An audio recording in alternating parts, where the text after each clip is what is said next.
Welcome everyone. We are here live in New York City at Rocky Mountain Institute's New York offices for the CommunityScale Solar 101. So we'll be talking today about CommunityScale Solar. Sitting next to me is Thomas Koch-Blank, a principal on Rocky Mountain Institute's SHINE program. That's all about CommunityScale Solar. And I work with Thomas. My name is Tizian Palazzi, and together we work on the SHINE team. So this will be about half an hour. If you have any questions or comments, please on the event page leave them in the comment section, and then we'll take some of those questions at the end of the half hour. So let's start. Thomas. Yes, exactly. What is CommunityScale Solar? So when we talk about community-scale solar in the context of our work at RMI, it's really not what often is referred to as community solar. That could be inclusive, but it's not the only thing we talk about. So community-scale solar is not about who owns the project. It's about a historically a little bit overlooked market segment in between really large-scale utility solar and rooftop solar. So a couple of megawatts, maybe between 1 and 5 megawatts of ground mount solar installations. Clear, very clear. And so what we're talking about here is not on roofs, it's not the massive plants in the deserts. And who would typically use this? Is this only communities, or what does the sector look like? So we think that, or we see that some of the early off-takers of these systems are small-scale utilities, but it really is a system that could have any kind of customer. So it could be community-owned or shared ownership, but it could also be owned by corporate, for example, or by any, for example, state-owned entity. We see universities potentially looking at the opportunities as well. Interesting, okay. So I think what I hear is that community-scale solar is really the size and the location. So it's pretty close to where the electricity is being used, and it is big enough not to be on a roof, but small enough to be close to a city, for example, and it can have different kinds of electricity users. That's correct. Correct. So we have 20 minutes with our audience. What makes you excited about this segment? So there are a couple of things. First of all, it's a really fast-growing segment. So if you look back the last couple of years, community-scale solar has grown much faster than both utility-scale and rooftop solar. It's from still a fairly small base, but I think the numbers speak for themselves in terms of trajectory. The second thing is we see that community-scale solar is really on what we would call, fast track to grid parity, because there are some benefits on top of achieving low cost. There are some benefits that you can monetize if you put the system on the distribution grid. So when we say grid parity, what it really means is that these projects are cost effective compared to just buying power the normal way. So it's not only comparable or cost competitive with large scale solar, it's also cost comparable with in many regions with natural gas generated or coal generated power, traditional sources of power generation. So that's the second reason. I think the third reason is that as a market segment, it allows or creates access to markets that have been traditionally haven't been served by renewables. So, for example, let's take the market of multifamily houses, where it's not apparent who would own the solar installation on the roof or benefit from the power generated, or at least there is many people involved or many stakeholders involved in that setup. So that is an example of potential buyers or of renewable solar that historically haven't really had access to renewables. Yeah. And I think the fourth is it's a segment that allows the industry to look at slightly new ways of going to market.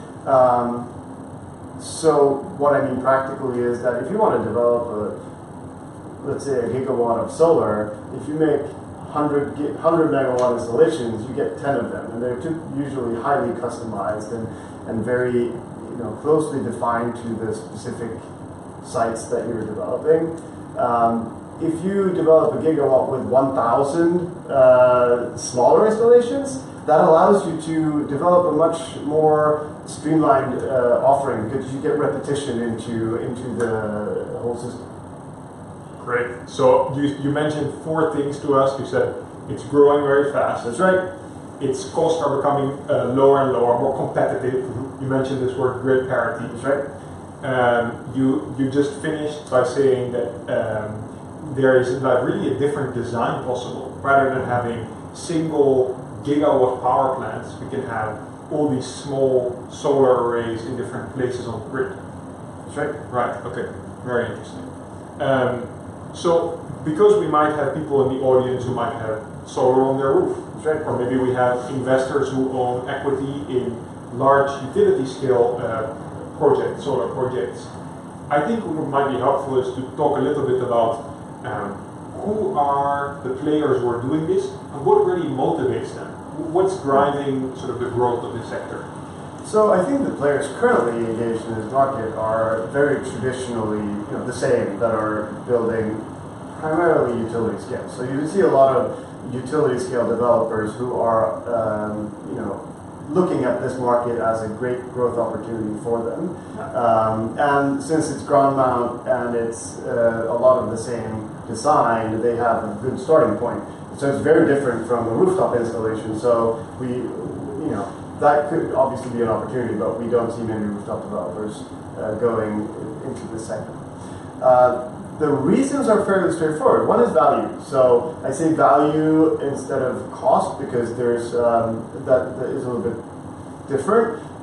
Low cost obviously creates value, but we see, as you referred to earlier, the fact that these smaller systems can be placed closer to load enables the project to generate more value. So practically, you can sell the power for a higher price if you're closer to load.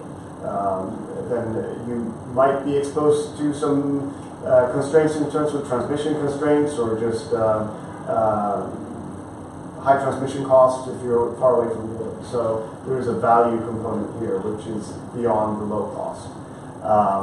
So sorry, just to pause there. So what you're saying is that if I am, for example, a project developer and an owner, if I build solar that is close to, let's say, a big warehouse, because I don't need to transport my power through hundreds of miles of transmission grids, I can actually charge slightly more for the electricity I produce, because the customer, the warehouse owner, for example, now sees that electricity coming in, and they're paying less for transmission.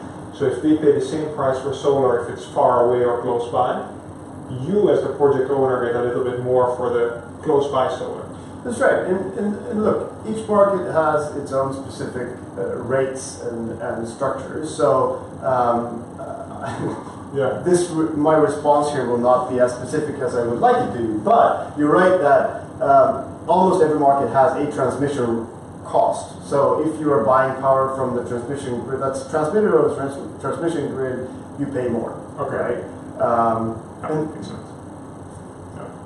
Okay, but I interrupted you. You were explaining what the different values are. Right. So value is clearly one. So economic value. The second is that there's customer demand for it. So whether it's residential off-takers or just people like you and me who want to buy renewable energy, or corporates. We have a fair amount of corporates in this country that have committed to 100% renewable supply, and we see that the trend is that they're shifting away from the more virtual economic agreements of buying powers, investing in power somewhere else, to engaging in installations close to where their operations are. So whether it's a warehouse or just a office building or a data center, many of the corporate off-takers, corporate customers want to have the generation close to their facilities. Okay, clear.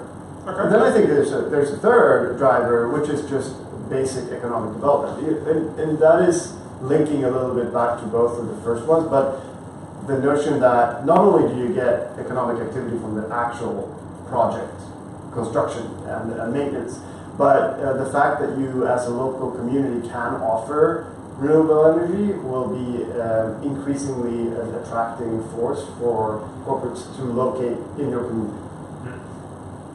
Yeah, interesting. So what I heard you say is really that this concept of community scale solar can be attractive to different kinds of organizations, because you mentioned utilities who might be doing it because it's a good resource for them, that might be the most optimal economic choice, the cheapest effectively. But I also heard you mention schools and corporates who might do this because it saves them money, or they might do it because they think it's the right thing to do, or they might do it because it's something that their customers demand. So there are kind of, yeah. Right. Yeah, I don't want to go into the speculating into the drivers of customer demand. Right. It might be strategic. It might be mission driven, or just as you say, it might be just a risk balanced cost reduction opportunity. Yeah. Okay. Clear. So I'm keen to hear a little bit more, because you've been working on this program now, I think, for getting close to 3 years, since close to when it was started at RMI, and I'm sure that you've learned a lot by doing, being deeply invested in this sector. So maybe, can you tell us a little bit first about how you've been engaged in this sector, and then we'll go to maybe some of the things you've observed, the barriers, etc. Right. So we started off this program with the view of community scale solar as a fundamentally attractive opportunity from an economic perspective. Mm-hmm. You see that there is benefits of scale of not putting it on roofs, but getting into the ground mount mid-scale segment. It's not as much as for utility scale, but quite a lot. And then you have these, what we call, broadly referred to as distributed benefits, which is the fact that you can avoid some of the transmission costs and some other challenges that you incur if you just have generation very far away from the load. So we then started asking ourselves the question: if this is such a great opportunity, why is it not happening? Right? And that's really where we, as a nonprofit, thought that we could play a role. And there were 3 areas that we identified as barriers. One was, at the time, we thought that the cost, or the perceived cost at least, was still a little bit too high. Okay. Secondly, the awareness around the market opportunity was not well spread or well known. Mm-hmm. So not only was there not a lot of information out there, the information that was available was inaccurate. So the decision makers, or the buyers, were struggling with making good business decisions, right? And then thirdly was an access issue. And what we mean by access is actually twofold. One is that the buyers, whether it's utility or university or corporate, they didn't really know how to engage with a project like this, because if you consider a warehouse, for example, they don't frequently buy solar installations. They don't really know even who to go to and how to do it. And that's obviously improving over time, but still it's not an everyday activity for a potential buyer. And also the developers, they were focusing on utility scale, and they were focusing on rooftops. So no one was proactively really focusing on the segment. So from both the buyer and the seller side, there was a disconnect that created a lack of access. Yeah, right. And then, I happen to know, because we work together, that through projects in actual regions like New York, like Colorado, like New Mexico, now Texas, that you and the team has actually engaged with the market to help cities, to help electric cooperatives, to help universities go through this process, right? Right, and so that's very practically what we've done is to in a bit of a structured way try to help the buyers. So we have a large part of our program has been focusing on helping buyers come to a decision on engaging or investing in a system. So, and that has a few components. One is just information sharing, and another is to guide the buyers through the process of procuring a solar system. Yeah. And now I think what's exciting is that over the last only 2 years, looking back at the same barriers, the landscape looks quite differently. It's clear to us now that cost is no longer the dominant barrier, which is largely driven by a very aggressive cost reduction trend in this segment. And that's quite exciting. That is, for all the good reasons, you know, a common barrier for electricity buyers, right? They look at the options and say, why would I pay more for solar when I can get cheap electricity from my grid? Yeah. And that, in many markets, that's no longer the case. There's an opportunity to get even cheaper power, but from a renewable source. Yeah, exactly. So when the team started a few years ago, some of the barriers that you mentioned, some of them are really changing now. Yes. So, I mean, the first projects we did in New Mexico and Colorado, they're still economical. They're still saving money from day zero for the buyers, and which means that I think the cost barrier, it wasn't really there to start with either. It was just a really big gap in the perception from the buyers in the actual market. So to give you an example, when we started having discussions with some of our in this case cooperative utilities in New Mexico, they anticipated that they would be able to buy solar at roughly $80 per megawatt hour. At the time, when we were early start of our program, we basically convinced them to say, if we manage to give you prices at 60, would you be interested? And so 25% below. That's right. So from 80 to 60, and that created some interest. And several of our clients said that it would be that would be enough for them to look further at the opportunity. When the final bids came in, and this PPAs are now being signed, they're below 45. Whoa! So almost half. I know. So we had a very bold hypothesis at the time that we could reduce cost with 40%. And we outperformed that, which is really exciting. So, and now costs have come down even further since. Wow, interesting. Okay, so let's step back a little bit. So you just spent a few minutes talking about the barriers which you have observed and your team has observed by working in the market with different electricity buyers. At the start of this conversation, you said that you were excited about this market because it was growing very rapidly. Because prices were becoming cost competitive, and that you saw a huge market out there. So maybe what we can do, and we'll go to audience questions shortly, maybe you can say a little bit about what are the trends that you see coming that we as an audience should be aware of. Right. So first of all, growth is a trend. I mean, and it's hard with growth numbers on small bases, and also overall nascent markets. It's hard to predict exactly how fast it could grow. I think that every attempt we have done as a team to put a number on the market size has been really big. So I mean, it's 30 order of magnitude, 20 or 30 gigawatt potential in the next couple of years.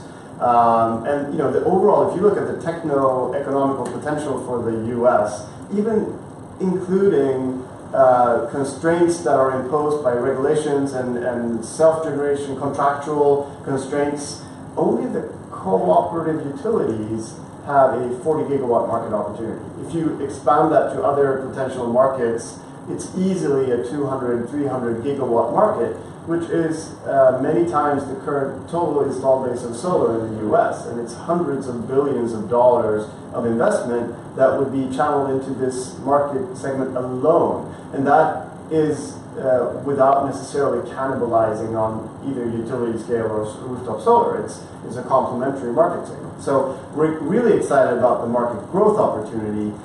Can I pause you for a second before you go to the second trend? So, because just to put a few numbers out there for context, I think that you mentioned, so it's tens of gigawatts per sector, and you said that's bigger than solar today in the US, which is I think 50 gigawatts cumulative or so. We just breached the 50 gigawatt barrier. We had 12 gigawatts installed, last numbers I saw in 2017.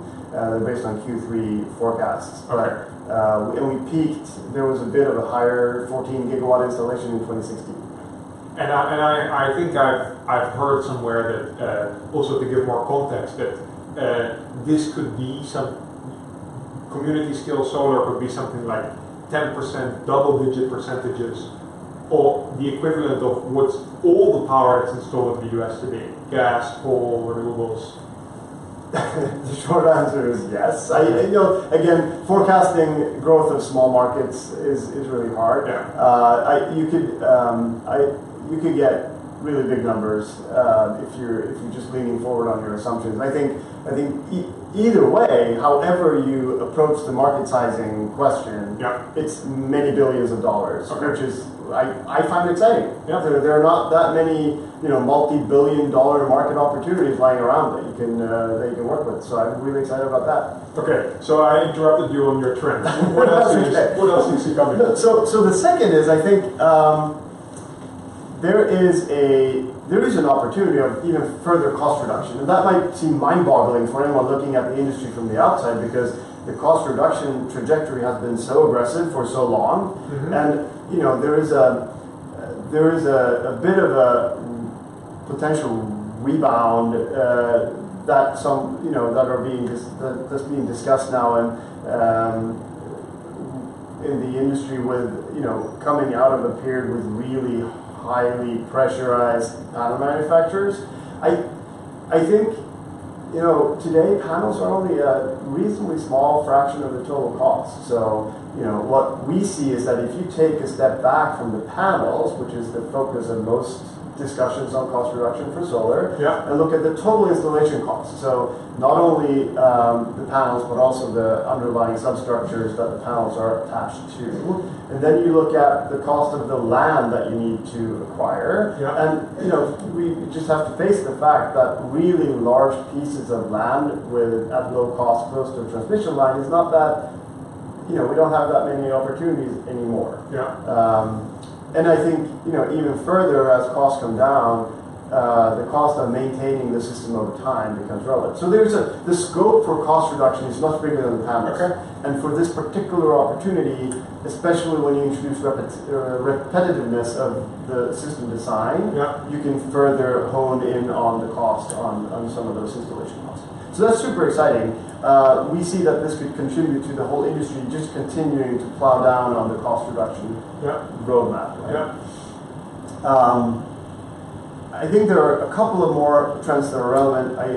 One is battery integration. So batteries are coming down in cost as well, especially for distributed systems that are close to load. Getting the solar and the batteries together in one system can create even more value. So that's very exciting. So this is Elon Musk stuff. Battery stuff. Yeah, maybe he was more, maybe his visions were more accurate than we give him credit for. No, I think that's right. So he's pushing it even further into the houses of the consumers, right? So he wants the rooftop and the Tesla wall and the basement integrated system. You can do this also on the distribution grid side, instead of doing it utility scale. So you might see one of the substations somewhere in a field, one of those big things with battery storage there and some solar. Indeed. Indeed. I think there is a third trend that we see, which is the whole, what I talked about, the value versus cost gap, which sounds a little bit academic, but what I think we're seeing is that pockets of markets where there's just a really big gap. So the lowest cost is not the highest value.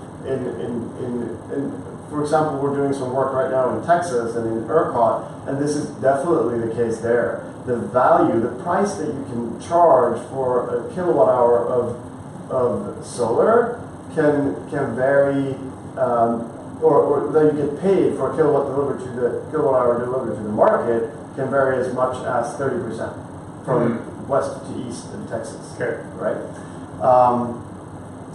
And then I would say a fourth trend I'd like to just highlight is just the impressive corporate leadership that we see in this country, where not only are corporates committing to their own footprint and offsetting the carbon of their own footprint by renewable supply, but we're in discussions with Fortune 30 companies, really big players who are interested in extending that service to their customers. So basically saying, we have already sourced our own power consumption through renewables. We now want our customers to also source their power through renewables, and we want to provide that service.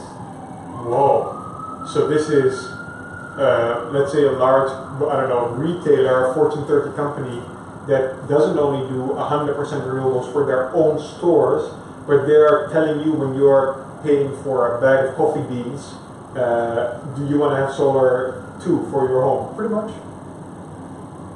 That's cool. It is not bad. And I think the role that corporates can play in terms of making these systems financeable, and